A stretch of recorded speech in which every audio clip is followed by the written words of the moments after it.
Okay, so good morning, everyone.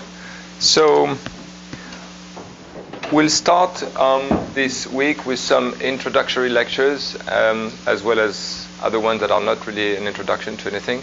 So my task today is to try to introduce you to some important events that occur in the early Drosophila embryo, and thereby provide information that will be useful for those who embark into some of the projects that will be running in the afternoon in the next few weeks. And for the other ones, hopefully try to convince you that one, Fly is indeed a good system, and so to give you an idea of not only things that have been studied and which will be presented by a number of lecturers, but also open questions, hopefully, that you may see as emerging from observing early Fly embryos. So, since you come from different backgrounds, obviously some of you will know a lot about what I will present today, and others probably nothing. So we'll try to work together an intermediate path so that it's interesting for everyone. But it's difficult for me to know where we go. So please do interrupt. I know that we have an hour and a half. I have 45 slides. It could be done in 20 minutes if it's boring, which would be bad, but we could improvise something else, or it could go aboard. So really do make it lively, please. So, and in the introduction, there will be essentially some information about the system, which are quite factual about the genetics and how we work on flies. But also we'll go into some interesting developmental processes are going on in early fly embryos. So, could you, some people tell me, someone who has never looked at flies in a tube or have actually never handled and really know nothing about it? So I have a picture of at least 6-7 people. Okay. And those that have never heard anything about fly development? Okay, good. This is reassuring. Okay. And people who pretend they know everything? I know. Anyways. Good. So that's the way we work on flies. It's usually smelly and has this particular smell that people know, but flies are grown in these tubes. And I think there are many reasons why life has been and still is a very powerful system to study biological questions, development in particular. And to name a few, I think it has a very simple and fast life cycle that I describe briefly in the next couple of slides. Its genome is not too big, as we'll see in a couple of slides as well. Genetics is simple compared to other organisms, for reasons I will detail in a few minutes, and also very powerful and constantly being improved. So, the community is really improving the capacities to really genetically manipulate organisms. And last but not least, most importantly, its development is extremely rich in terms of phenomena that are going on, and which we'll see throughout the talk today. It lends itself importantly to quantitative phenomenology. I mean by that you could really describe phenomena with a lot of details, and that of course has become possible because of the advanced microscopy and existence of live reporters, which have emerged in the past 10 to 15 years.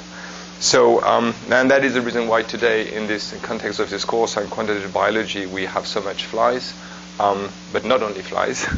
We'll try to avoid sort of the dominance of flies, and I think there will be other organisms being presented. And I think, in particular, the way I perceive it, although I've been working for nearly 20 years on flies, I think what is really, and Denise, who has been longer in this field, would probably appreciate the same, is that I think today, although we are working on the particular organisms for reasons of simplicity, what is really exciting is that now it's become easier to actually compare systems and find deep analogies as well as differences by comparisons of organisms, probably more so than it used to be years ago. So I think it would be really interesting in the courses in the afternoon as well as in the lectures to really see emerging questions and common mechanisms going on. So the life cycle is simple, and it's temperature dependent.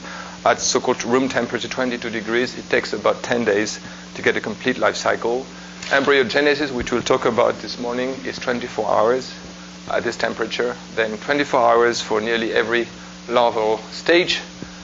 So this stage is called the larval stage. They grow, just eat and grow, essentially.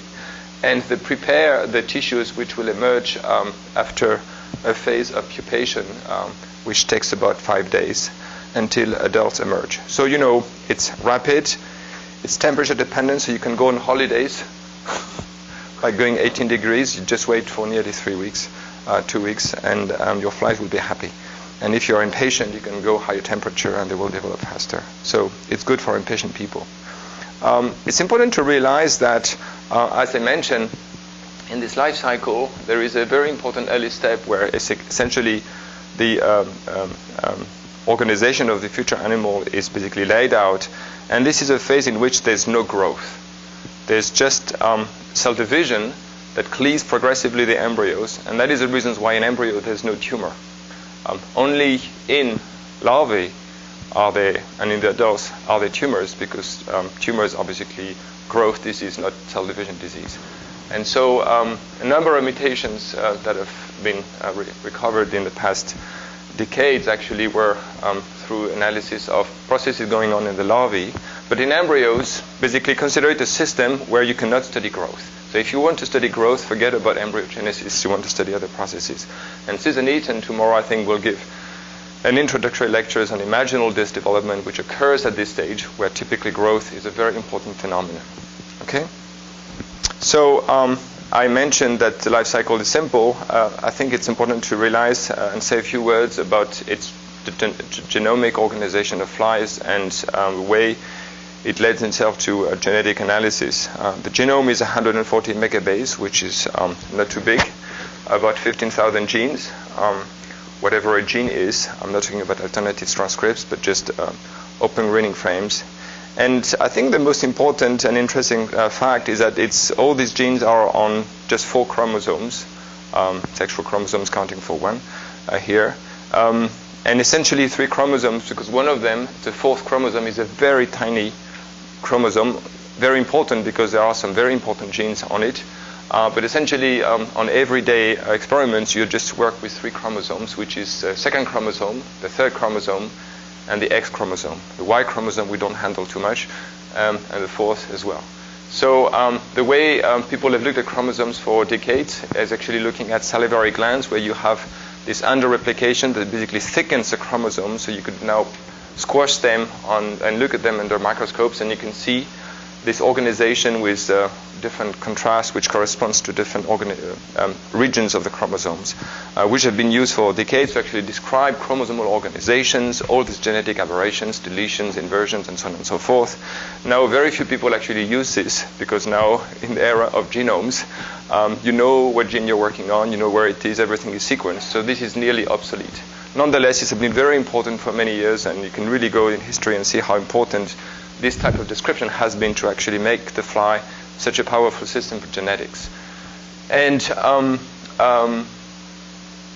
it's important to also realize that about 50% of fly genes have human counterparts. And so we would not work on Drosophila if there was not such a level of conservation, so to say, of molecules encoded by fly genes. Obviously, and I'll touch upon that in the next few parts, there are some rather specific, unique features in fly embryogenesis which are important to realize. And I would also argue that although these are unique processes, it doesn't make them not interesting for study. And we could talk about Bicoid, and Thomas Gregor will talk about early fly segmentation. Eric probably will touch upon it as well.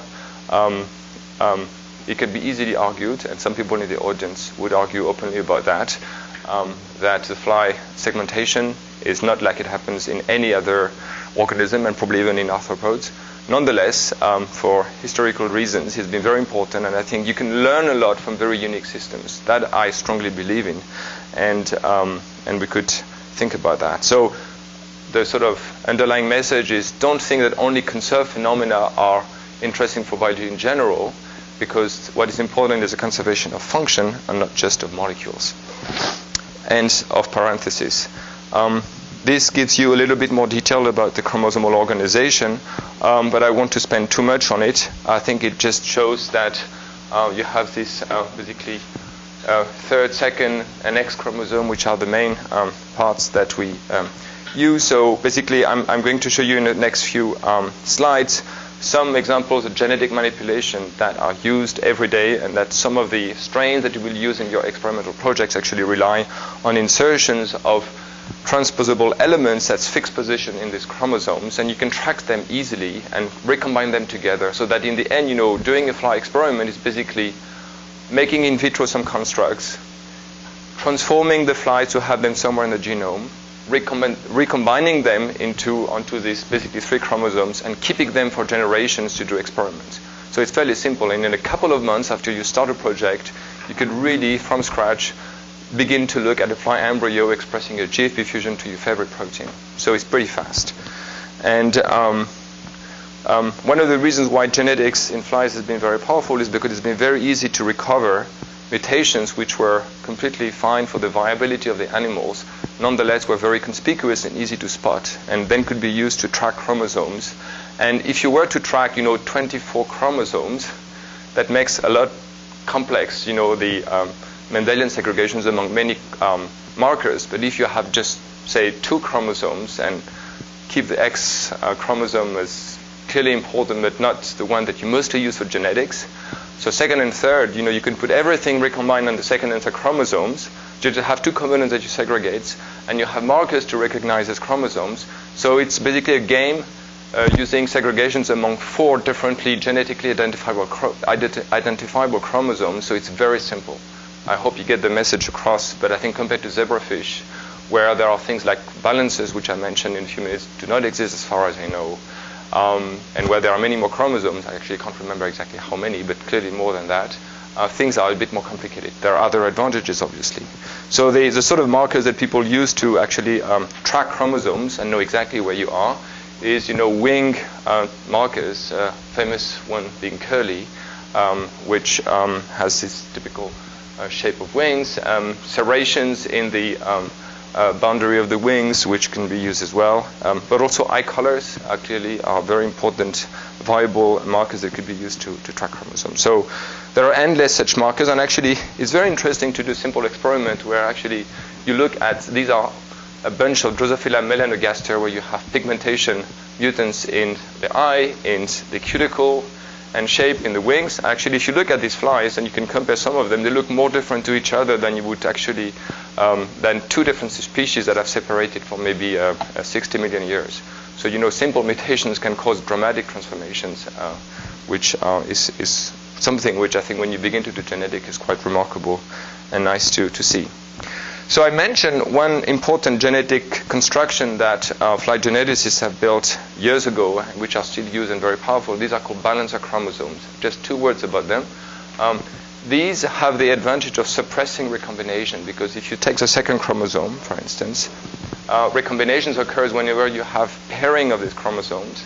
But if you have many inversions in this chromosome, then the recognition is actually altered, and you suppress or reduce dramatically the rate of recombination. And so using X-ray radiations and other things, people have actually engineered and selected and described so-called balancer chromosomes, which, for instance, the second chromosome would produce so many inversions that you would effectively suppress recombinations all throughout the chromosomes, at least most part of it.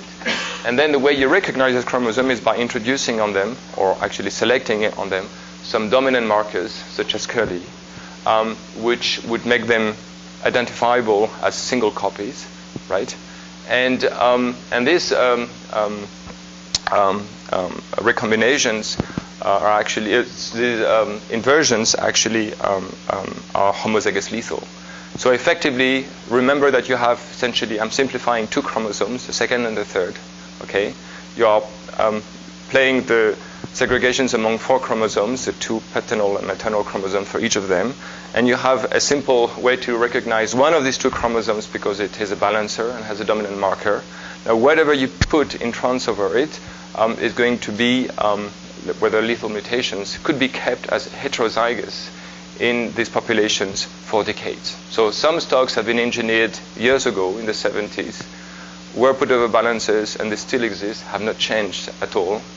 I think this is very powerful because you don't have to back-cross constantly these stocks. You just keep them as basically naturally segregating chromosomes with, say, lethal mutations together with some genetic marker that you introduce by transformation, and so on and so forth, right? Yes? But the balancer chromosome, like so inversions mean it still works. I mean, basically, there's no mutation you introduce. It's dominant. It's not dominant lethal, obviously. So it carries dominant viable markers, but has homozygous. It's lethal during embryogenesis. So in fact, these balances are very useful to recognize adults, obviously. It's very good to recognize, some balances are good to recognize larvae, to genotype them. So imagine you make an experiment where you have something on the second chromosome, okay, and something on the third chromosome, and you cross things together.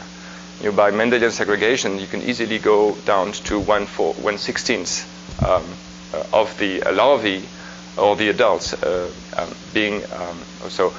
In the larvae, you could actually easily recognize by the existence of the dominant markers the right chromosomes, and so you could basically select those that exactly carry the other chromosomes and which will contain a mutation.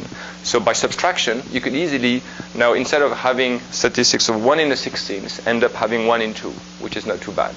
So my whole PhD was actually only doing such experiments of doing clonal analysis and using these sort of markers. And the trick was actually to engineer a way to actually just end up having 1 in 2 instead of 1 in 16 or less, right? And so I think it's important to realize that these markers can be very useful. Now, in embryogenesis, it's a problem because they introduce phenotypes which are complicating the analysis. The balances is not lethal yet, so they just introduce phenotypes. And what people have done, and actually now we have few examples of those, is actually genetically engineering on balancer chromosomes some GFP reporters so that you could recognize the balancer chromosome by the expression of a GFP marker. And that works very well for late stages of Drosophila embryo development, not so much for the early ones. Okay? You tend to keep lethal mutations because you have the mutation on the same chromosome. So yes, so essentially, maybe the best is to draw it. Say you have a lethal mutation over Curlio, which is a balancer of the second chromosome. Okay, so you have males and females of this genotype. So when you make the cross, the analysis of the gamete formation and production of the different zygotes, L1 over L1 is by definition a lethal mutation, so you don't see it in the adult. Curlio over Curlio is embryonic lethal, so you don't even see any larvae coming out. And you end up having only as viable adults this.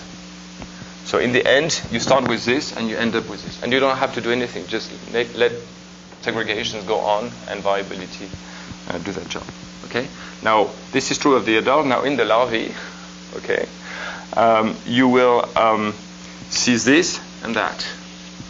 I think Curlio is an embryonic lethal, so you will not see larvae embryonic lethal. Now third chromosome balances actually are larval viable. So some of them actually. So you can recognize, have some complicated analysis. And in embryos, early embryos, you will find actually the full complement of all of these. So it's more difficult to recognize the right. So that's why, if you introduce here some GFP on that, you could easily recognize, or something on this other chromosome, you could easily, by now expression of GFP reporters or cherry reporters, recognize the right combination. Okay?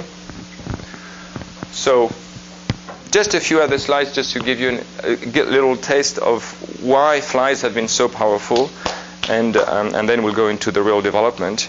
That, as I said, you can obviously get mutations out of genetic screens, and many people have generated these mutations and kept them for generations through the existence of these balancer chromosomes.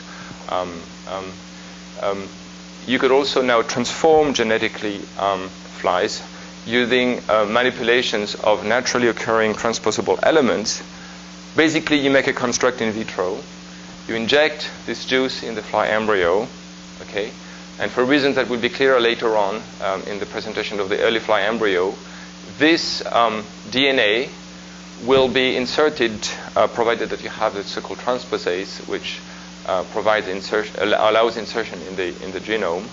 And the germ cells, which form at the posterior end of the embryo, will, on some frequency, get insertion of these transposable element, which in the adult that emerges from the embryo, in the germline, you will have mosaic presence of this insertion.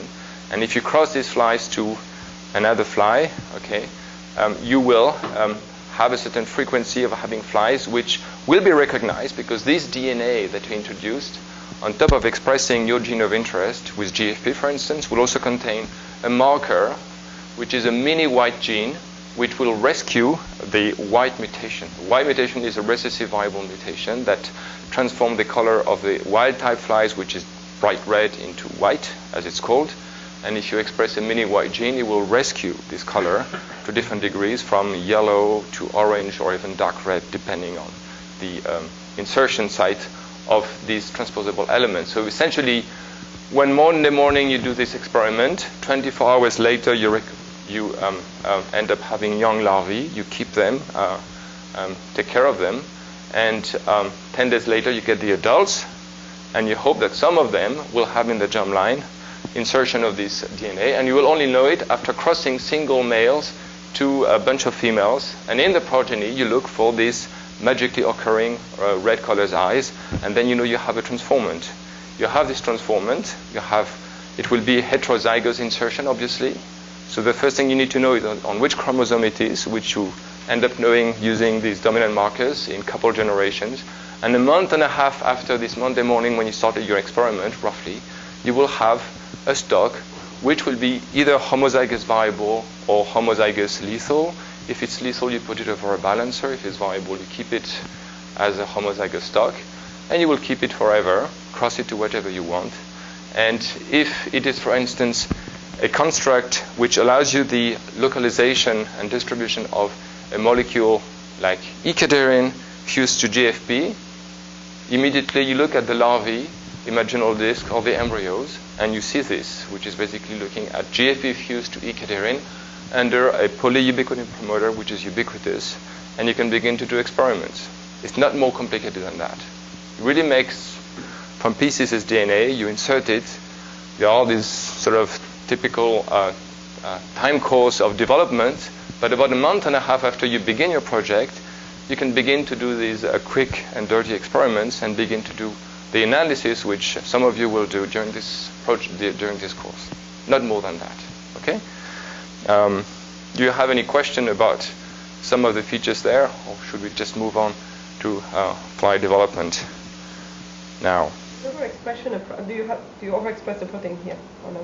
Here, this is an overexpression, which is at about the same level as the endogenous, and this was initially done by Oda in Japan. It rescues a null mutation. This was the GFP fusion that we and others used for years. As some of you probably know now, it's become possible to do homologous recombination in flies, which I will not talk about, but it's still a bit long, although there have been improvements on the methodology. A lot of people are working on that, and at the moment now most people are using endogenous expression of ikaterin GFP fused at the locus rather than overexpressed. Yes, you see twice as much. So I mean, do you see any difference in development? No. Well, there are some subtle things that you can look at, but in terms of viability, no.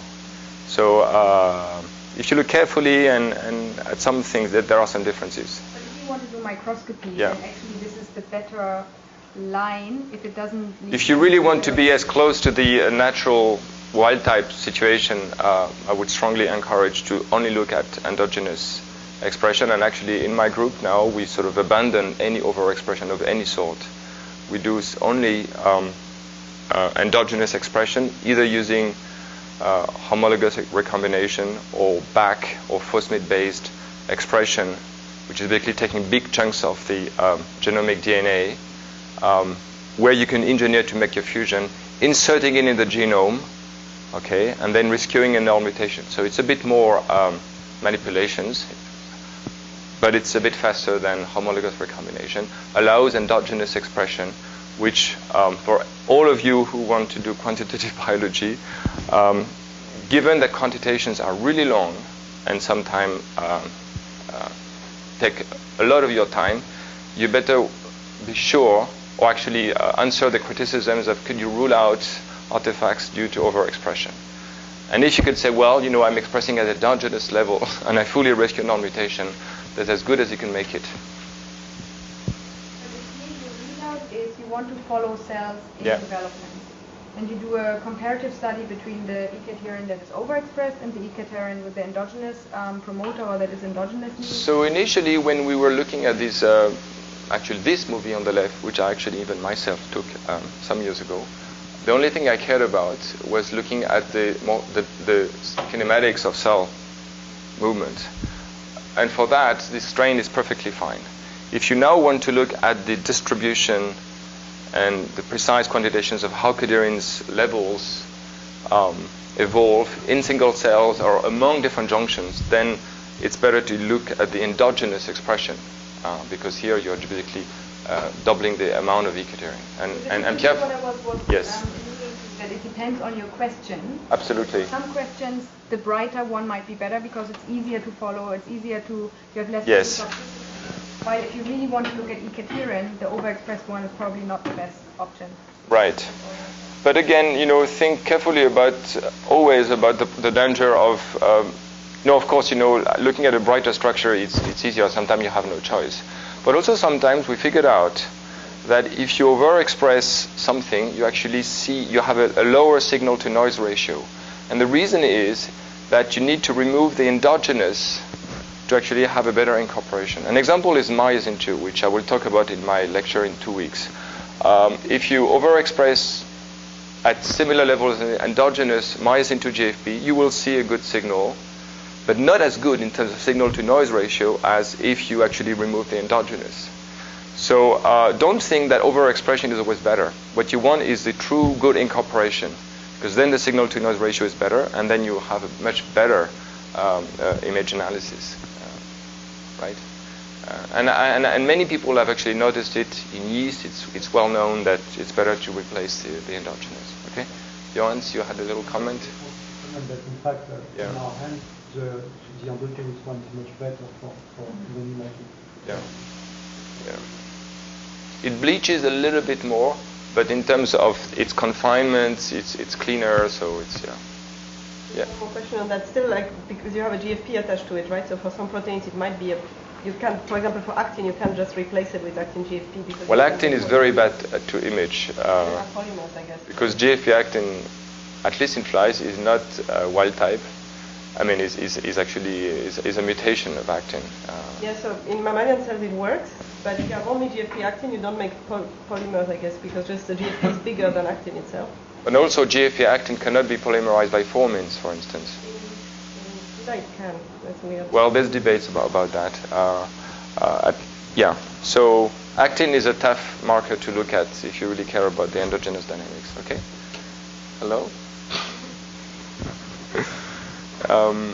So a final word about, but I will not talk too much about it because we don't use it too much in fly embryos for reasons that I just mentioned. But you can overexpress proteins in flies just using these simple genetic tricks of two-component systems. You have a transcriptional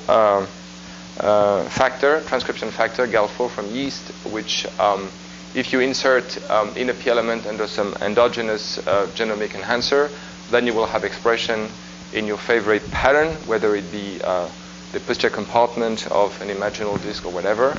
And then if you engineer another transposable element where you have a regulatory sequence for the GAL4 DNA binding domain, and then you can misexpress your gene of interest. That is very useful to misexpress a number of things. In the context of this early embryo development, it's only used to express ubiquitously in early embryos using, and for reasons which I mention now, some maternal GAL4. But I need to explain to you what I mean by that. So just this slide was meant to tell you that on top of using mutations and also transforming flies to actually express whatever markers you want to look at, you could also misexpress, overexpress in different patterns and thereby study the function of genes. So now we're going to focus on this tiny bit part of fly development. And I want to mention that the other important and nice feature about embryo development is that you don't have to care about contamination of cell cultures, and I've done a bit of that. I regard it as complicated. Fly development, you have a tissue, which I'll describe in a few minutes, somewhere into this little white structure called an egg. And the fly, if you look at this GFP ecadherin, and this was taken about 9 years ago, if you look at the same strain in the lab today, it will be exactly in the same condition. It hasn't changed. So the tissue is very homogeneous in terms of its expression, and over generations, things don't change. So these flies lay eggs by hundreds every day if you take care of them, feed them well. And so it's very easy to get enough material, and you have a reproducibility in terms of the experiments, which I think is a major advantage. Comparing, and when you do quantification, normalization, and I'm sure Thomas Gregor will talk a lot about that, but everyone can talk about that. Normalization is a way you can basically make sense of data by some sort of reference for comparisons. And having a certain level of reproducibility of expression of genetics is clearly an advantage for this kind of quantifications. Okay? I don't dare talking too much about that, Denise, but I just wanted to let people realize that when we have this egg coming out of the posterior part of the female abdomen, there's a lot of things that have been going on in the abdomen, which I will briefly summarize and say here you have sort of a factory that is like a chain producing this egg, which we'll now describe in the next few slides. And it actually emerges as the preferential growth of one of the germ cells, which through the dumping of the material of these nurse cells is going to grow tremendously and will contain fat. Most of it is probably fat, and also proteins, RNAs, which are very important for the early development. And so the early fly embryo actually begin as this single cell, which this is a real, actually confocal imaging of what happens here. I'm not describing in too much detail because I don't think it's so important, and I want to take more time to describe the early fly embryo. But this has been an extremely powerful, interesting system to study. So the fly embryo is actually quite big. It's about 0.5 millimeter in length. I found this interesting analysis of the distribution of sizes amongst different Drosophila species in Melanogaster. So these are different so-called wild-type strains. You see there is a bit of variation, but roughly it's about 0.5 millimeter in length. So you could easily see them and under the dissecting scope. And if you now look in more detail, this is sort of a summary of what happens in the first hour and a half of fly development at room temperature.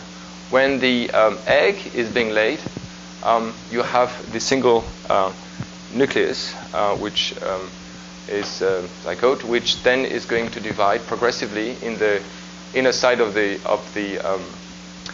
yolk, and through a process called nuclear expansion, they actually reach progressively the cortex and arrive at this stage in the 10th nuclear cycle, and will continue to divide nearly synchronously to arrive at this cycle 14.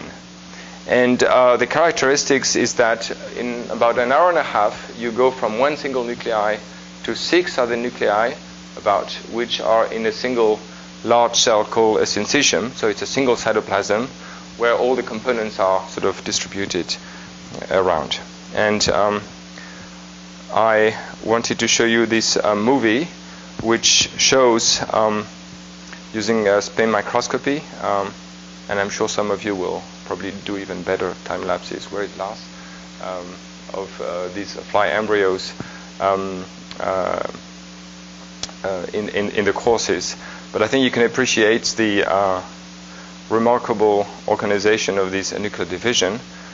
So at the very beginning, you see the cortex is, so this is a fly strain where histone 2B has been fused to GFP, so you can really mark the chromatin and then track the nuclei during the division, right?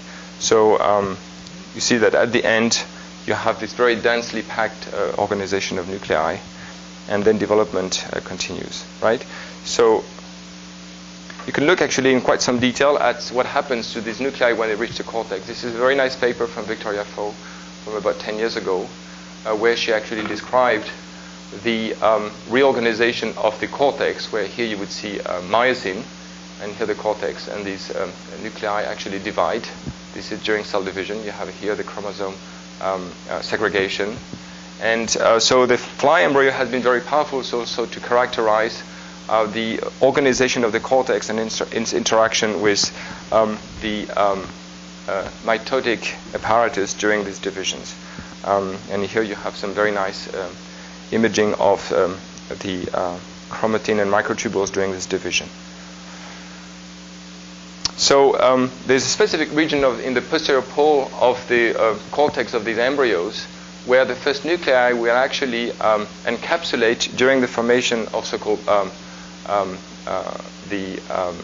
whole cells some material which contains specific RNAs and proteins, which, when encapsulated into single cells, would be the precursors of the germ cells, which later on during development will give rise to the germline. And so the remarkable feature is that through this process of synchronous division, which happens ever in the embryo, some specific nuclei, which are in the posterior, will inherit some specific material which will determine their fate as being quite different from that of other cells. And as we'll see now, obviously, although the process looks very homogeneous, at least with regards to cell division, each of these nuclei will be progressively destined to specific fate, which have a major impact in future development. And so now I would like to describe in a bit more detail what happens once you arrive at this interphase 14 of development, where you have about 6,000 nuclei at the periphery of the cortex in this single cell. So then is a process called cellularization, which is essentially a process of embryonic cleavage, which is shown in this time lapse down here, where in about 40-45 minutes, depending on the temperature, you go from 6,000 nuclei in a single cell to 6,000 cells, which each have their own set of organelles and nuclei, as well as membrane that separate each of the cells. And you can see here some markers of the cell membrane, which invaginates, and I'll come back to that in a minute. Okay, so first I will spend a few minutes describing this process, and then we'll go into gastrulation. So cellularization is quite a remarkable process. You can see here a membrane marker of which is a palmylated protein fused to GFP, and you can see that the membrane here shows invaginating progressively during this process. This invagination requires and here you have some drawing actually showing you the process. Here you have an antibody stainings to microtubules, which are organized from the apical cortex and project all the way down in the basal cytoplasm. And here you have a marker, a labeling of actin, where you can see actually the tip of the so-called fluorocanal, which contains actomycin network, which basically will progressively close the base of the cells. So the invagination of the membrane requires the concerted activities of the cytoskeleton and membrane trafficking. And I will not go into all the details of that. I just want to emphasize that through this process of membrane invagination, right, you have remobilization of membrane pools by trafficking. And so some of them involve endocytic trafficking, etc. And you have stabilization of the base of these structures called the fluorocanal by an actomycin ring, which is very similar to what you will have during cytokinesis in terms of its composition.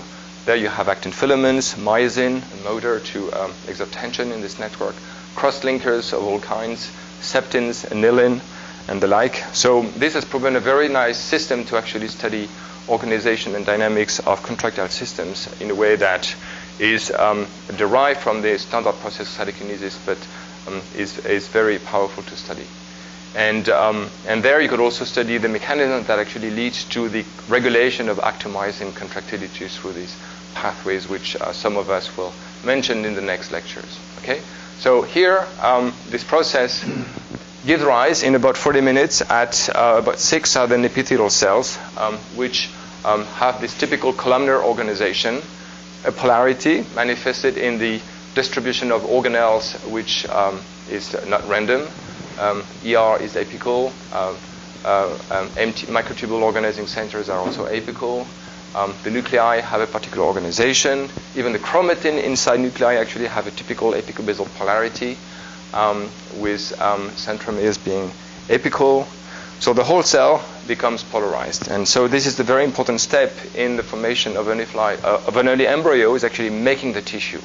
Whatever organisms, Xenopus, zebrafish, chick, or the like, you begin with a single nucleus in a gigantic cell, and with pathways which are very different from organism to others, you end up having a mass of cells which could be single-layered, like is the case here, or multi-layered, and gastrulation processes, which we'll describe in the next part, will actually reassort and reorganize these tissues according to general principles. There was a question. Yeah, the membrane, so the kind of bubble at the bottom of it, it's real or it's just a drawing? This? Yeah. No, it's real, because actually the membrane is, I don't have a comfortable image of this, but essentially I could draw it.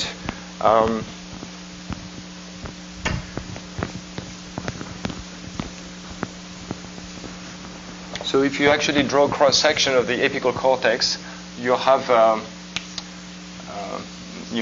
convoluted membrane. You could call them microvilli if you want.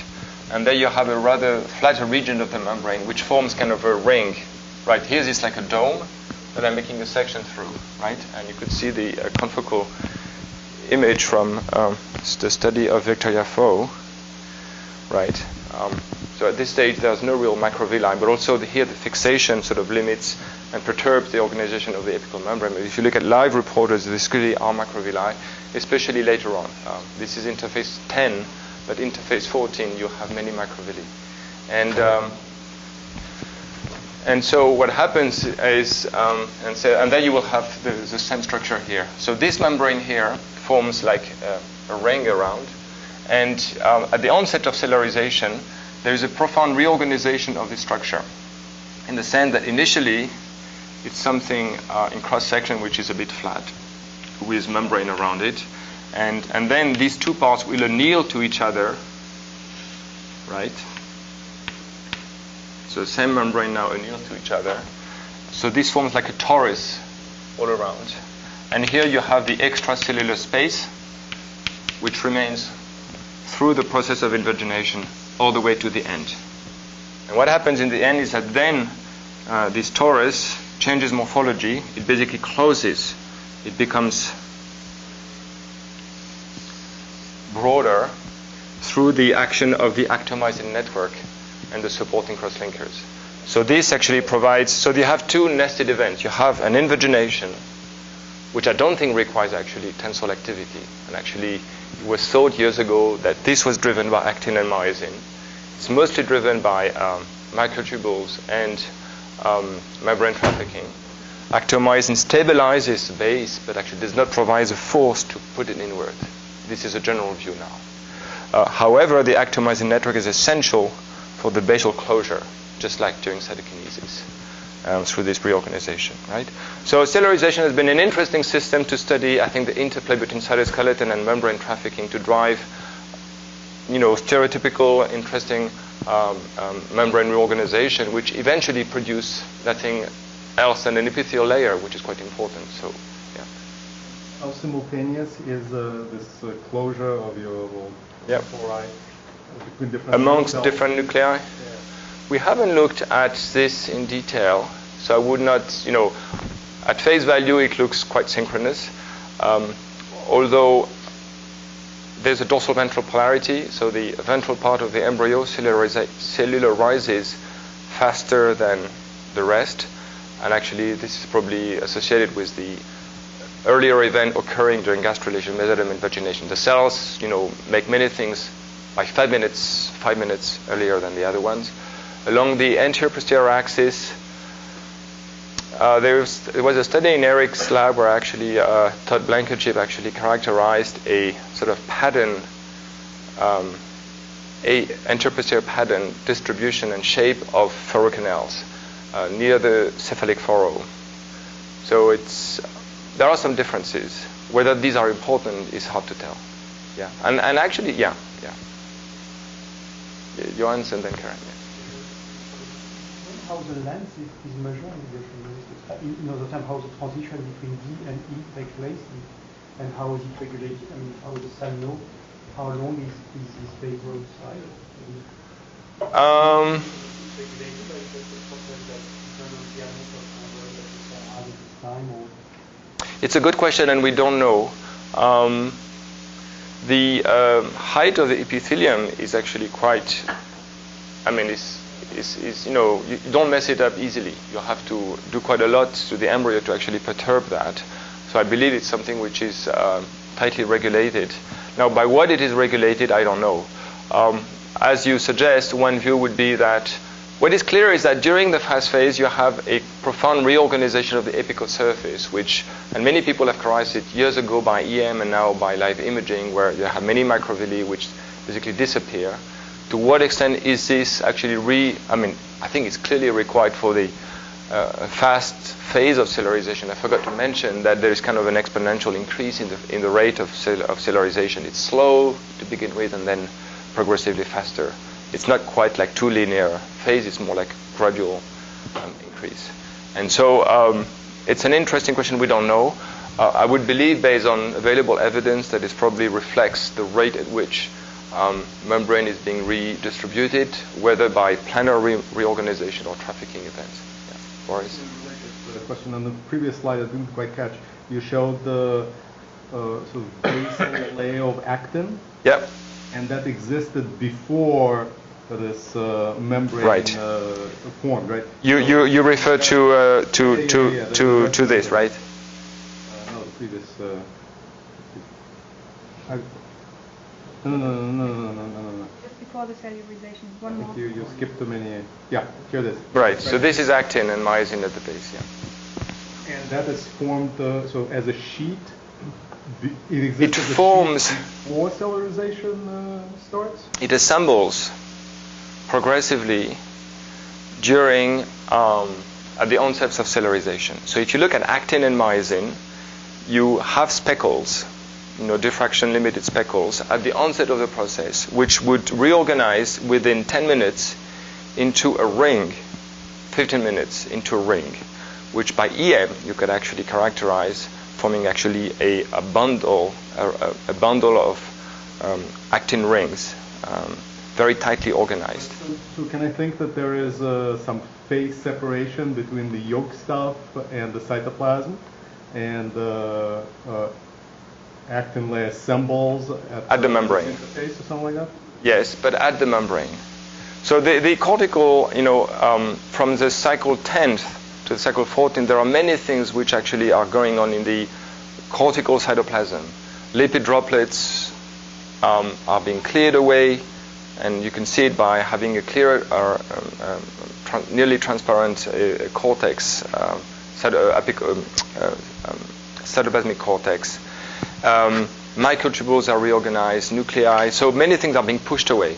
Whether you call it a phase separation or not is possible.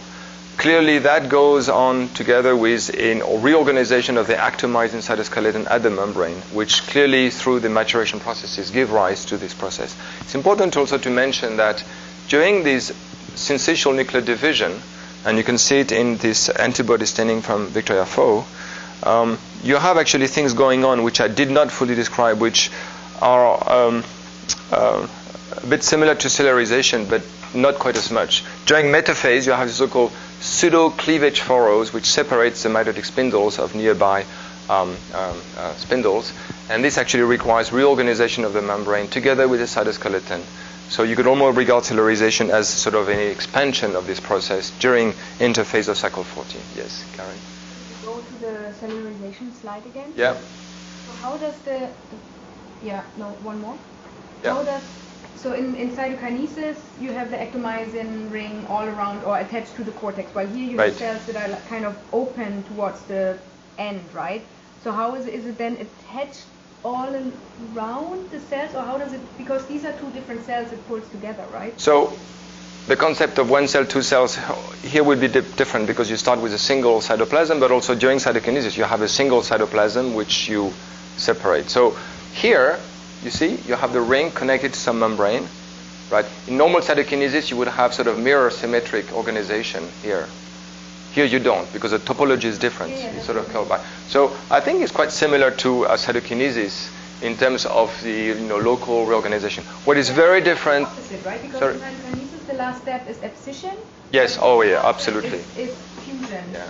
And there are many different things. One of which is actually the abscission events, which has not been studied in cellularization. Whether the escort complex is important, no one knows. No one has looked at. Okay. And the other thing is that the mechanisms of regulation of positioning the actomycin network by the central spindling complex has never been reported to be important here, and it's probably very different. So I think that the analogy stops there. With regards to the formation, action of a cross-linked actomycin network pulling on membranes to reorganize a cell, there are deep similarities. With regard now to the mechanism regulating in space and time these processes, beyond the role of the Rho1 pathway, which activates many things downstream, some cross-linkers, actin and myosin. So formins have been regulated. There again, there are some analogies, but the precise regulation of the Rho1 pathway are different. And even the contributions of actin, I mean, this has not been explored, but I think, this is an example of a highly derived, I remember deciding to work on this process in Eric's lab, and I was before working on a very conserved molecule called BMP, decampentaplegic. Even my fellow colleagues in Flies would regard me as crazy because I decided to work on a project which was deep buried. No one even in Eric's lab would work on it. Only Eric was interested. And I thought it was nice to learn cell biology because it was simple in development, early and simple. And I've learned a lot out of it. Now, cellularization is, one could argue, a very derived process. Now, you can learn a lot, I would argue, now more than 15 years back, about actomycin contractility. And this is maybe for beer discussion, but I'm happy to describe how from a very unique, apparently not interesting because not conserved process, you can learn a lot about cell biology and even more. So, end of parenthesis. You could decide to work on something that no one cares about as long as you're convinced that there are some reasons to work on it. So is there new membrane synthesized, or is it only membrane remodeling? Is it only that you use the villi for elongation, or do you have also additional membrane? Right. So this is a very good question. I think it's still open. I would have sort of an in-between answer, and I think it's correct to say that it's going to be a mixed contribution of remobilization of intracellular membrane pools, which you can find evidence are being redistributed. And that's the reason why, these pathways, RAB11, dynamin, and RAB5 are so important for the process. But there are also reorganization of the apical surface, as I mentioned, whether they require re-unwinding of the apical surface by some depolymerization of actin or other things. No one knows. I mean, understanding how membrane and actin myosin actually interplay in such morphogenic process is actually very hard because it's so much complex. I have one more question. Yes. What's in your next one? Yes. I was about to. All right. So, we've talked a bit about this important phase of how you make a primary tissue. So now we've moved from 6 other nuclei in a single cell to 6 other cells. Okay? They're all identical with regards to their overall organization, polarity, as we'll see later, cadarins, apical. But let's put it now a little bit in the context of the gene regulation in the early Fly Embryo. How much more time do I have so I know how to handle the rest? 9 to 10:30? Okay. Good. We're doing good. So this is this part called cellularization. And in every single organism, there is a very important transition in development, which was initially characterized by Newport and Kirshner in important papers in 1982 called the mid-blastular transition, where they actually characterized, and a bit later on by Schubiger and colleagues in Drosophila, where they characterized this important transition where the first nucleus that is formed by after fertilization, the transcription is basically blocked until a phase called mid-pastoral transition, where actually the zygotic genome is being reactivated. Now, in different organisms, this occurs at different times. Okay, in flies, it occurs progressively, few tens of minutes in cycle 11, 12, 13, but there is a boom of transcription, really a discontinuity in terms of transcription of genes at the onset of when you enter interphase 14.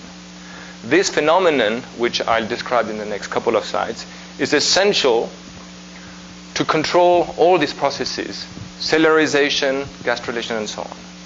All the previous development is under the sole control of maternal RNAs and proteins deposited by the mother. And they do a lot of things, even in these phases. But these are actually relayed by de novo transcription of many transcripts, which I'll show in a few minutes. If you do a simple experiment of actually injecting alpha-amanitin, which blocks POL2 transcription, and if you do it in the early fly embryo, everything goes on fine up to things going on in cycle 13, and everything is blocked. Cellularization is blocked and gastrulation. So actually in Eric's, after the Tübingen Heidelberg screens of actually looking at segmentation, I'll come back in a few minutes, actually he was interested in morphogenesis. So he used actually the early fly genetics and this peculiarity of this progressive zygotic induction to actually disentangle the contribution of few genes to control this process and then other processes. And if you want to look at these papers, I strongly encourage, because they show how you could actually use the simplicity of flight genetics and the peculiarity of this transition to actually study in live, developmental processes, and not just by looking at the cuticles, which is another business. Okay, so you could now easily recognize this stage, select these embryos, and characterize the expression of these mRNAs using microarrays. We did it quite a few years ago. Here's sort of a summary. Where is the translation insertion happening? Translation occurs. What do you mean? I guess I'm just confused by. You always told that they share the same cytoplasm, right? Yes. I guess I'm saying, is the only correlations, for example, between gene expression and the transition between two nuclei, the fact that they are exposed to locally the same cytoplasm, or are there still local I mean, is there any, obviously PCP, but it's not is there some kind of compartmentation of the cytoplasm? Is there any, or is it truly just is it just talking to the bulk and... I suggest to ask this question to Thomas Gregor when he gives his talk. I think will be highly relevant to the questions of precision and things like that, which I will talk a lot about. Only thing I would like to say is that there are a number of evidence that suggest that you cannot think of the cytoplasm at the syncytial stage as a very homogeneous space where molecules, whether RNAs or proteins actually diffuse freely. There are evidence of compartmentation of actually protein diffusion, GFP proteins. The paper from actually someone who is now in my group, when it was before with Jennifer Lipnicko-Schwarz's lab, were actually characterized by GFP FRAP experiments, compartmentation of diffusions. What are the basis of that is still unclear. If you look in EM, there are many membranes. It's full of stuff, so it's not water. But I think it's a very important question when you think about the compartmentation of the biochemistry, which is all important for things like things I will briefly introduce about segmentation, and which Thomas Gregor will elaborate upon. Yeah. Clearly, at the stage when the cells are being isolated and formed, many things like RNA localizations and all of that becomes a difference. They do not. There's an old studies of actually RNA distribution which mature at a step which actually corresponds to cellularization, and you will see something later on. So this is a very qualitative, actually not qualitative. There are some numbers, so it's pseudo-quantitative analysis of gene expression profiling in time during development. And this actually characterizes, the bulk of the genes don't change. Many genes are down-regulated, maternal mRNAs, and there are many genes that are actually induced during these processes in successive waves. And that provides a description of the progressive elaboration in time of a transcription that is very important for these successive stages of development. But obviously, it's not just temporal regulation, there's also spatial regulation. And to illustrate it, here is a nice compositive image of many transcripts. And you can see by colors their position, and they are not uniformly expressed. And that tells you something about the pattern, spatial patterns of gene expression. And I would like to spend a few minutes to... This is cool, isn't it? Yeah, this actually was transferred by Benichillo to Claude Desplan and then to me, and I'm happy to send it again. The authors are on this website. So I think the point is very clear. And Benichillo said that he looked like me. I don't think so, but the back. Anyways, so the point here is clearly transcripts also have some very unique spatial regulation. And again, Thomas Gregor will elaborate a lot on things going on in these important stages. But I think you can appreciate here that there is a sequential and gradual refinement in the expression of transcripts in specific nuclei. So this process of cellularization is actually occurring during this phase. So it's very interesting to think about things that go on together. You know, people for many years have studied gene expression regulation and segmentation in the embryo. And at the same time, you could study the process of how the tissue is made and how then its dynamics is being controlled. And cellularization occurs at about this stage, and you can see a very clear refinement of gene expression. And to go back to your question, the question is to what extent is formation of cells important for the refinement of gene expression? Parallel genes, and the next slide will actually show it in more detail, having a very dynamic expression profile, which refines, quite remarkably. So I don't want to spend too much time on it because Thomas Gregor will elaborate on that. But essentially, the take-home message is that you start with a very large cytoplasm which has some components distributed asymmetrically. So you have some symmetry breaking in the new egg. And these will actually induce a cascade of events that would result into the very precise allocation of cell fate to single cells, which is important for processes during gastrulation, which I will mention in a few minutes. So here's actually a very nice analysis of parallel gene even skipped refinement of expression in about 40 minutes time lag during cellularization. So these are actually taken from the same embryo, so you know exactly where it's from. And here is some quantification of the refinement of expression. So so you see here at about this, up to about this stage, even skipped is expressed with peaks, but also you have some progressive, you have some low level in between the stripes, which is progressively going down during the maturation of the process. And you have a refinement of the pattern with a very sharp anterior edge and a posterior gradient. And it's quite likely that actually this maturation requires compartmentation of the cytoplasm during cellularization. It's also important, and the reason why I wanted to show that is to show how rapidly gene expression dynamics could be actually controlled during early fly development. We are sometimes, I think maybe the message I wanted to have here is that it's very important to have in mind of what the timescales of the processes that we study are, because comparing systems, zebrafish, C. elegans, and flies, often these timescales are not mentioned, and we are a bit confused by things, and having an idea of the number of minutes or tens of minutes or hours that things take to actually mature help our thinking about the underlying mechanism. Do that in the lab next week. Yes. This could be redone. Absolutely. So here you could use cellularization as a clock to actually register data, because when you do the experiment, if you do it, the problem you will face is that you take a cage with many eggs, you do an antibody staining. Maybe we shouldn't do antibody staining anymore. But if you do an antibody staining, you have a mess, And the question is, how do you reconstruct the sequence of events? And that's the trick. Here you could use cellularization as a timer. It's very precise around this stage because the clock is ticking very fast. It moves rapidly. So you can be precise by a couple of minutes, I would argue. Here you are precise by 5 to 10 minutes, about, right? So, and vice versa, this can be in processes. When this is messed up, you can use refinement of parallel genes as a way to time the process. So this is what I used to do in Eric's lab, is use this as a clock or qualitative clock for timing defects in cellularization. John Reinitz actually used the opposite.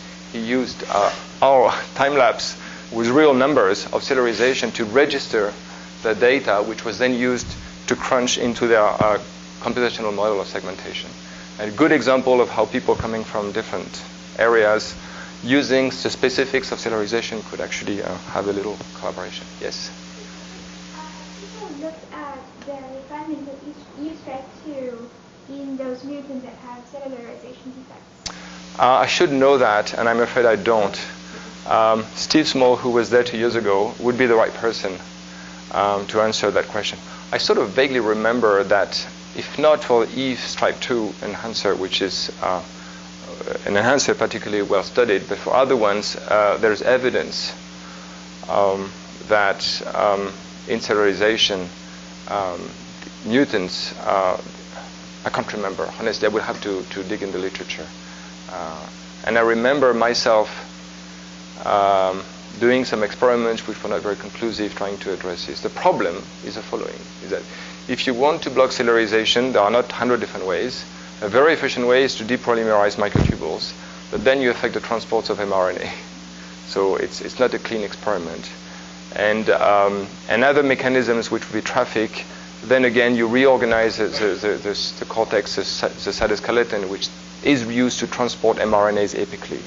So it's difficult to find a clean experiment where you would specifically block cellularization and not affect the very mechanisms used to localize and maybe control the distribution of the mRNAs. Okay?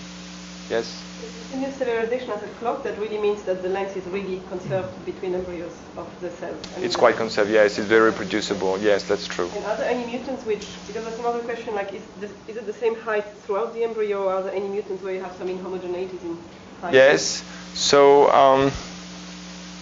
you have mutants in which actually the cellularization, you remember you have this axial expansion, the nuclei reach the cortex, and then there's kind of an intrinsic clock. It's a question of whether, to what extent, local events are locally controlled by, you have a time zero click, and then the clock runs locally and doesn't care about what happens in the rest, as opposed to a view where you would have some, say, checkpoint. Maybe this is too big a term, and where things will actually synchronize at some level. You could find mutations in which there is big asynchrony. Okay? And actually, my first thought it was a mutant in Eric's lab, well, actually was bleach. If you bleach embryos, don't rinse well enough, you have massive asynchrony. We are all very excited about this new mutant, and actually it was just bleach. But there are examples where it's not bleach. It's because bleach is used to remove the chorion. I forgot to mention it. Some of you will probably use it. I don't know. But in any case, Clorox to remove the chorion. But there are some mutants in the cell cycle or in actin where actually some nuclei don't reach at the normal pace the cortex. So they start the game of nuclear cortical divisions with some lag compared to other ones because the embryo is an ellipse. So there is some kind of polarity. And in this case, cellularization will begin with a certain lag time. Now, gastrulation later on, I don't know. The question is to what extent everything is being pushed. Transcriptional regulation of the parallel gene, all of that, is dependent on cellularization because interphase 14 arrest, is required for the mid-blistula transition. Right? You need a slow interphase, a long interphase, a pause in the cell cycle, together with induction of specific genes. The genes that are known to be required for transcriptions are usually regulators of the cell cycle and pause in interphase. So all of these events are actually quite nested. And I think, again, this is an open thing maybe for the ongoing projects in Fly Embryos.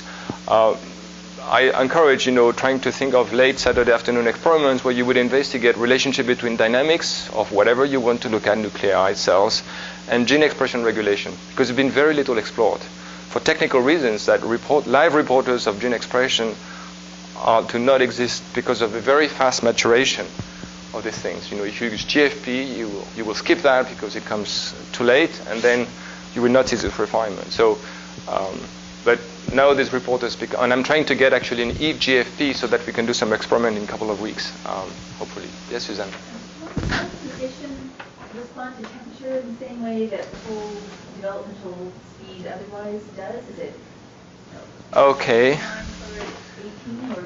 It does, yes. I haven't done, and no one, at least in our group, but maybe some other people, have looked precisely at how it changes. But definitely at 18 degrees, it accelerizes slower. What we haven't done is look at how this curve changes with temperature. Yeah. And there's a sort of limited regime. I mean, temperature too high or too low would disrupt microtubules for reasons which, for different reasons. And so, but probably you can do the analysis from 16 degrees all the way up to 32 degrees, which is fine. And the question is how, when you speed up the process, everything is sped up or some things are not, is also an interesting. Normally you should expect that everything, all the kinetic constants would be adjusted accordingly, and everything would be harmoniously distributed. This is another question. Maybe you want to do experiments where you change the temperature and see of whether the registration of many events is kept precise, or whether at some point you have some errors going on. This would be an interesting thing to investigate. I don't know if to do the temperature experiments, you could start simple before you do complicated microfluidics, but I think that this is given sort of, one of the things I'm trying to convey to you is that you have these parallel processes going on, and they each require each other, and to what extent is their speed and precision dependent on each other. So how can you perturb genetics, but temperature is indeed a very nice way to investigate that. Okay? So so these genes are indeed very important for development, and I could not resist. I don't know if Eric will mention that, but before he comes, I could maybe give you a preview of, if you remove peril genes, do I have Eve here? I don't know. I'm not good enough. Is this an Eve cuticle, Denise? Would you know? I don't know. I wouldn't, but it's labeled, so I can yes. tell you. It's not. Oh, it's hairy. Yes. Sorry. I couldn't see that. Yeah, so there's no peril gene here. I mean, hairy impaired are secondary peril genes, but primary peril genes like Eve will remove every other segment. And so these very nice ordered arrangements of the dendrical belts is affected. And it's the existence of different categories of perturbations of the orderly distribution of the dendrical belts, which led Jenny Nussen-Volat and Eric Wishaus and many others, of course, after, but at the same time to actually study, to propose this hierarchical model of fatal location in the fly embryo to give rise to the structures. It's quite remarkable to remember that, as I mentioned to you, between the stage at which these transcription factors operate, which they didn't know about what they were, because at this point it was just genetics, up to the stage where they actually look at the cuticle is about 24 hours window, which is very long. And it is remarkable that you could make sense of what happened 24 hours before by looking at sort of the remnants of things. So it's if you want to study processes in some details and get at the mechanisms, it's always good to think about what is the time lag between the time you look and quantify and the time you actually the process is occurring. But even in cases where it's 24 hours, you can nonetheless make very important discoveries. Anyways, for the next 10 minutes, and I'm using the full time rather than sort of having talk and then questions. So we're still doing fine. We are moving on in time and getting into gastrulation. I will not go into that many details because my lecture in 2 weeks would be about morphogenetic processes, but I would nonetheless would like to say a few things. So once the epithelium is formed, and if you have phase contrast imaging, you can find these remarkable movements going on.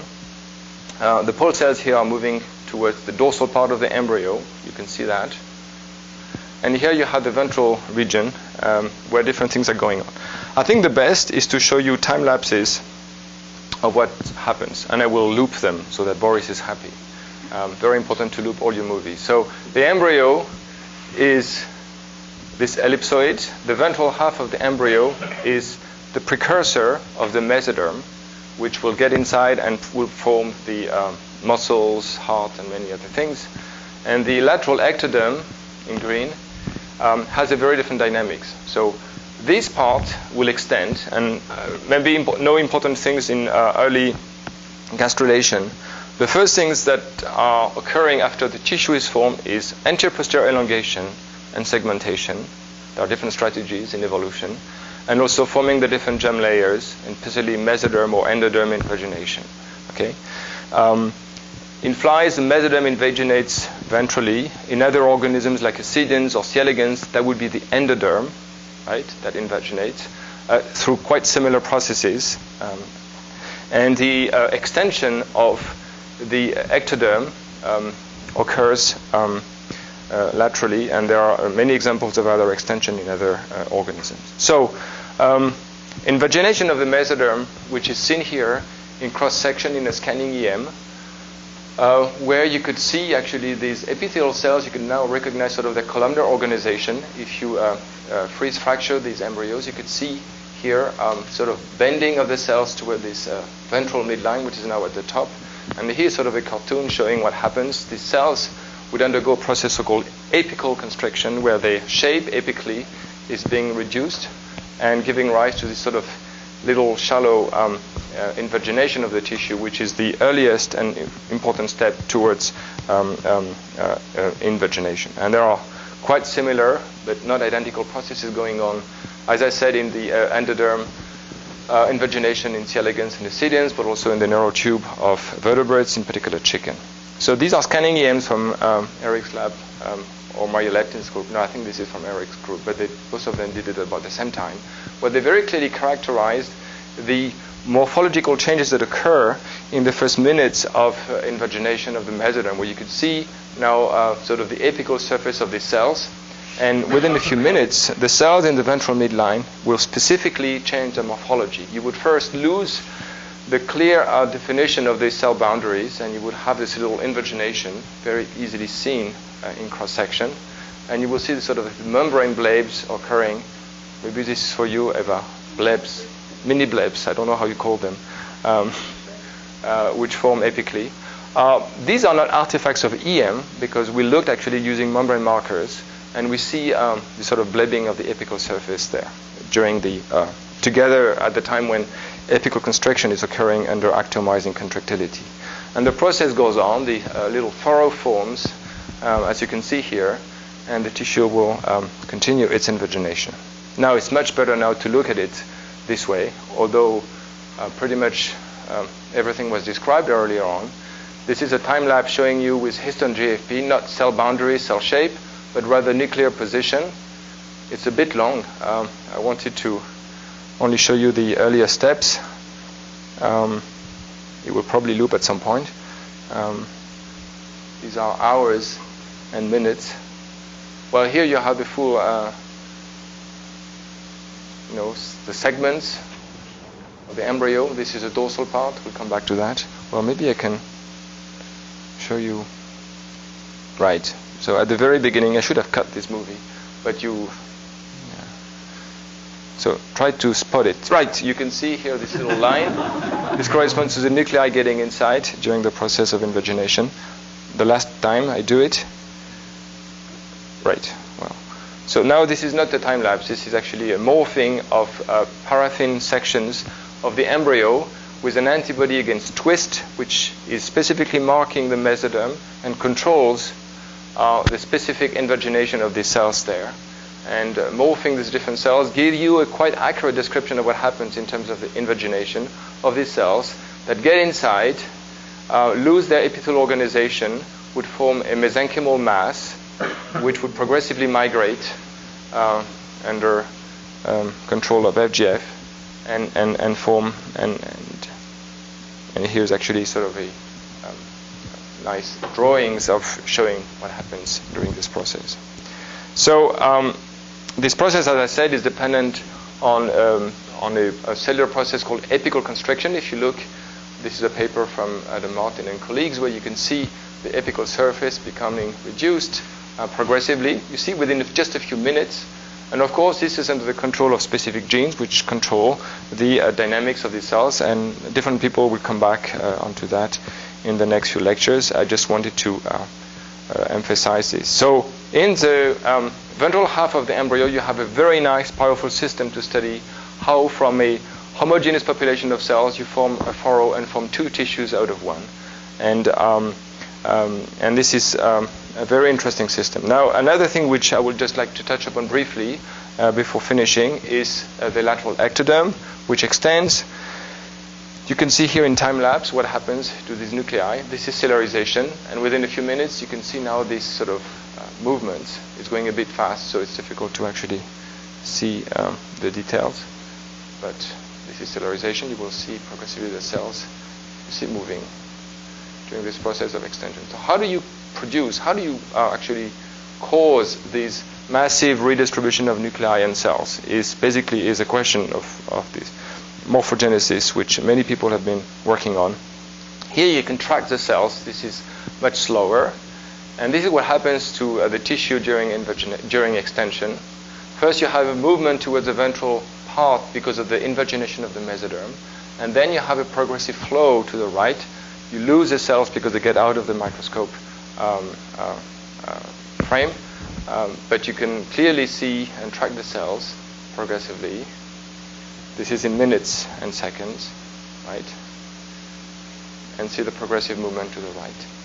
So this apparent flow is not controlled by some kind of chemoattractants that would attract all the cells to the in the posterior part of the embryo, but is rather controlled by a very precise process of so-called intercalation events. And you can see a color the cells blue, green, and pink, and see 30 minutes later how the cells have exchanged their neighbors. The green cells no longer touch each other, and they have exchanged distribution with the blue and pink cells. And effectively, this redistribution causes a lengthening of the group of cells along the anterior posterior axis, and causes the extension of this tissue here. I did mention to you that many things are going on at the stages of development in terms of gene expression regulation. And what you can appreciate, and actually was initially shown by Ken Irvine in Eric Fischerhaus in '94, where they reported that intercalation required segmentation genes, at least the gap genes, the parallel genes. And if you mess up here with the expression of these parallel genes, here is an example of a Krupel mutant, which is a gap gene, which affects the orderly expression of parallel genes such as Eve, Odd, and Hairy in the middle region of the germ band. You can see that in the Krupel mutant, all cells, nuclei have a similar expression pattern, so they are no longer different with regards to expression of these transcription factors. And in these embryos, intercalation is completely blocked, and indeed extension of the embryo is reduced. So why do you have such a complicated refinement of gene expression patterns? Well, there are many things that will go on later on. The parallel genes will give rise to the ordered expression of the segment polarity genes, which will control the positioning and polarity of the segments, but also they control the dynamics of morphogenetic processes, their directionality, such as extension of the mesoderm. So to give you an example, there are two perpendicular expression patterns, the dorsal ventral patterning system, which culminates in the ventral expression of twist and snail, which control the specific fate of these mesoderm cells, and thereby their ability to invaginate, and as I showed you before. But perpendicular to that, you have this exquisite control of anterior posterior polarity, which control the ordered exchange of neighbors of the cells during germinal extension. I only briefly sketch out what happens. And so it's interesting to see that now you could really study the co-regulation of dynamics and gene expression dynamics in these processes, although no one has looked at it in detail. Yes, Jon? It seems that the process of elongation is not uniform along the AP axis, while you mentioned that while the gene expression pattern of parallel genes seems to be quite homogeneous. So I was wondering whether you think that I mean, is it differently? Is it indeed not homogeneous, and is it related to the mechanical properties of the system, or is there another underlying? So you said that the what is not uniform? I mean, while looking at those movies, what Fly Embryo, it seems that they intercalate much more, they move much faster. Okay, so that's different. Yeah. If you look at the movement, it's much faster here because the movement of any cell in this referential would be the sum of the movement of all the local cells behind. So, okay, so if you look at the flow, and you like PIV to look at this, indeed there is a gradient, but that could be simply computed by the fact that you have many cells pushing behind, right? But now if you look at local, using adequate tensors to look at the local deformation, these are things we're going, I mean, there is no obvious, at least obvious, pattern of local intercalation rates. And Bénédicte Sanson and colleagues had looked at this in quite some detail. I mean, again, they didn't find out a conspicuous patterning. I think there are some local differences in the rates, but it's not something striking, right?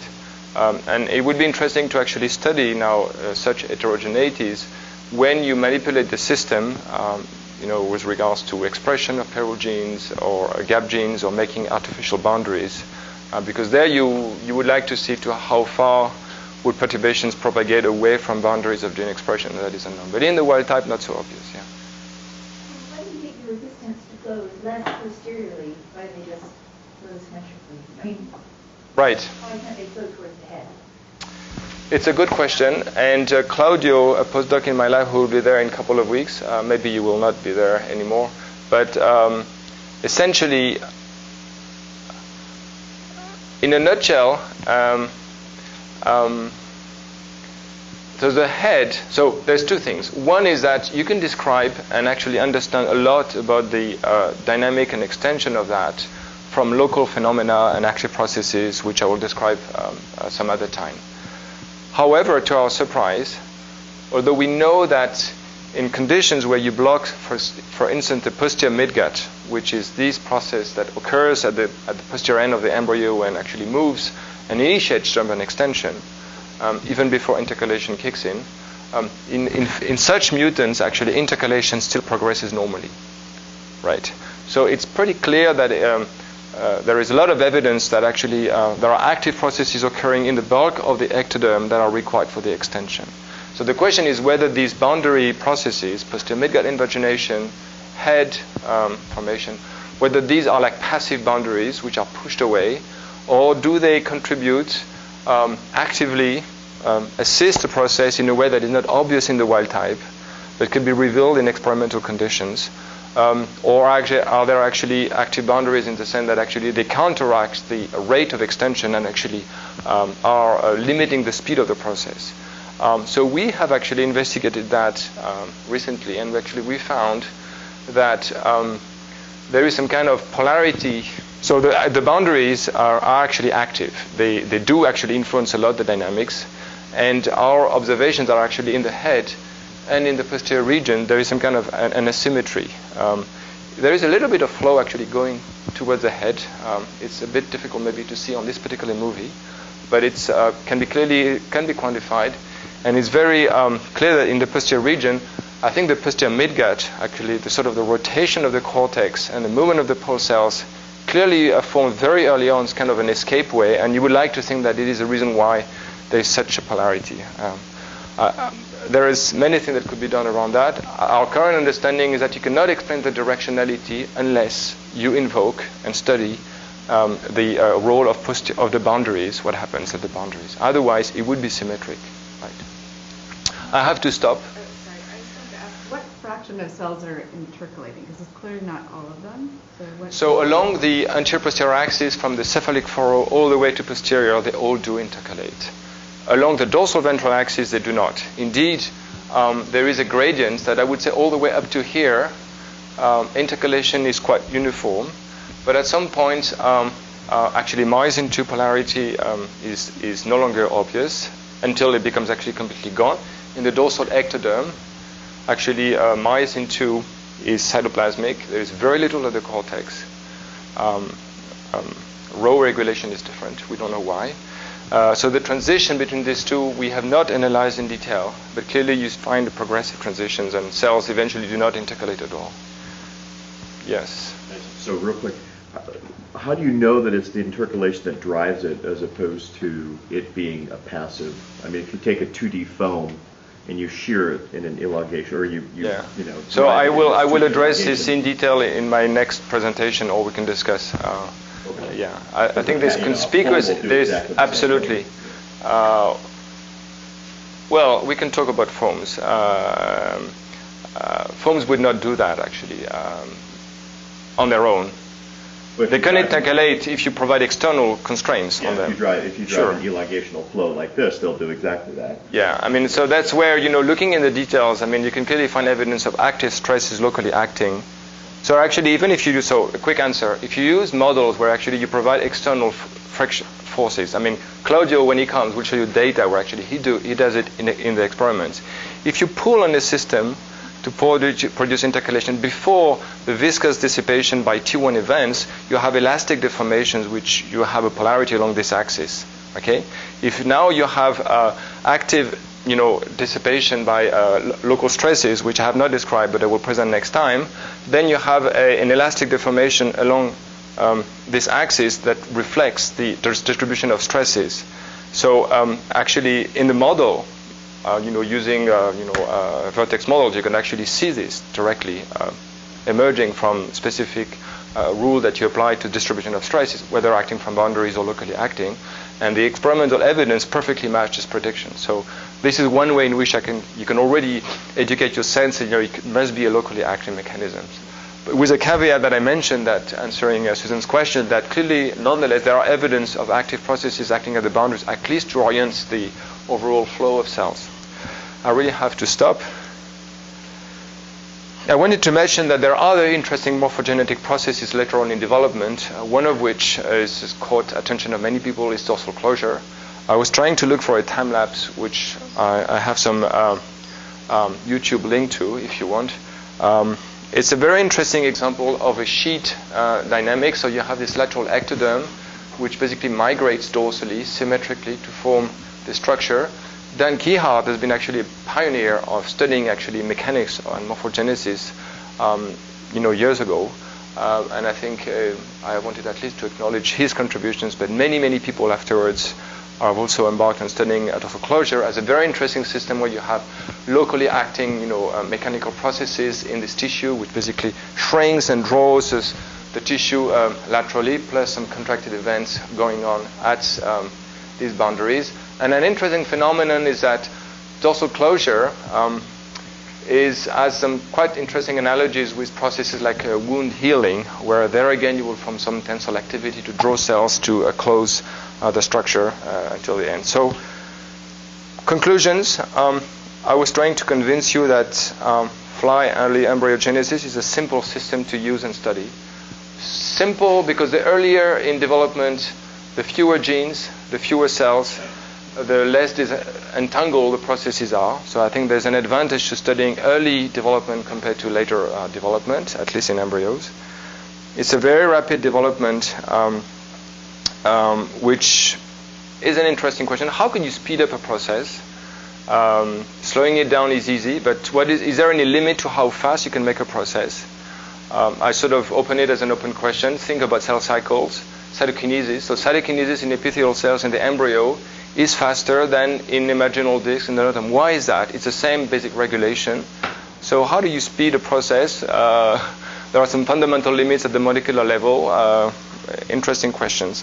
It lends itself to quantitative microscopy, obviously. There's a very rich phenomenology. I think what you can do now with all the approaches in microscopy is really try to have this multi-scale analysis and understand intermediate at scale from different top-down or bottom-up approach. Of course, you have access to the regulatory mechanisms, and there are many interesting questions which many of us will actually cover in lectures as well as in experimental projects on mechanics, gene expression, morphogenesis, and their interactions. That's the end of sort of this general introduction on flies. I hope it was not too boring and provided useful information.